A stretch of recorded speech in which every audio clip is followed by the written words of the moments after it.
David Stanowski, followed by David Miller. Morning, David Stanowski, Morning. President of the Galveston Open Government Project. It's now very clear what giving the GHA the $25 million actually will mean.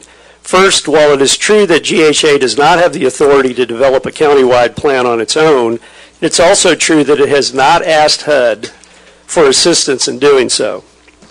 Once you give them the money to build all the public housing for the county and the city of Galveston, you no longer have any leverage to persuade them to develop a countywide plan, which means that all the public housing residents in the entire county will have no choice where they can live for the next 40 years.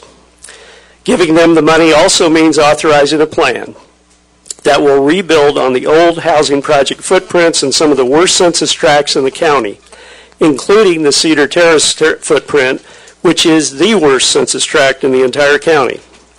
This is a place where 64% of the residents live below the poverty level and where 60% of the residents are black and 34% Hispanic.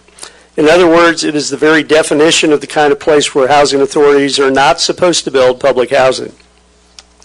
They're not supposed to build public housing in places like this because it segregates people by income, race, and ethnicity, something that was outlawed by the Fair Housing Act in 1968.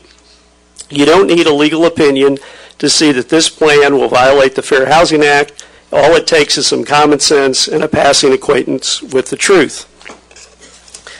You have been told that HUD is going to give GHA waivers allowing them to violate the Fair Housing Act, but you still haven't seen any waivers, and HUD has no authority to grant waivers nullifying people's civil rights. And if we pretend that all the public housing in the county has to be built in this city, then why is it being built in the worst neighborhoods in the city while there are no plans to build any in the best neighborhoods? If this council gives them the money to implement this plan, it will be forced to defend this decision. How are you going to do that? 40, 20, 40 mixed income, that's how you're going to justify building in these locations? The 40% of the public housing units are below poverty.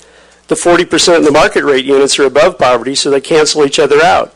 This means that we're left with 20% in the subsidized tax credit units, which is 24 units at Cedar Terrace, or about 50 workforce residents, to perform a magical alchemy on the 2,500 total residents in that neighborhood to transform the worst census tract in the entire county into an acceptable location.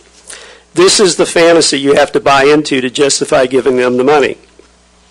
The GOGP asks everyone who does not support the GHA plan to come out to our fundraiser tomorrow at Riptide Surf Bar at 9th and Seawall from 4 to 8 p.m.